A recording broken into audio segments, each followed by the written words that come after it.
সেদিন আমি আর মা হঠাৎভাবে ঠিক করেছিলাম আমরা মামাবাড়ি যাব। বেশ অনেকদিন মামাবাড়ি যাওয়া হয়ে ওঠে না, আর এদিকে দিদাও তো বারবার ফোন করে বলে, তাই সেদিন গিয়েছিলাম মামাবাড়ি। সকাল 10টার সময় আমি আর মা স্নান টান করে তো রেডি হয়ে নিয়েছিলাম, কিন্তু যাব কি, এই 10টার সময়ই এত ভীষণ গরম ছিল যে কি বলবো।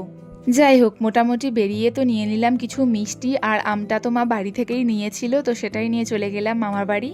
গিয়ে দেখলাম আমার দিদা তো রান্না বান্না একদম বসিয়েই দিয়েছে, আর মামিমাও সেদিকে রান্না করছে। মামাবাড়ি গিয়ে বেশ কিছুক্ষণ খাতির যত্ন পাওয়ার পর মামিমা বলল বাগানের গাছে নাকি কাঁঠাল হয়েছে, সেটা পেকেছে নাকি আমাদের দেখতে বলল। আমি আর মা তো চলে গেলাম, গিয়ে হাত দিয়ে দেখলাম একদমই এখনো পাকেনি, এটা পাকতে মনে হয় এখনো 1 মাস সময় লাগবে।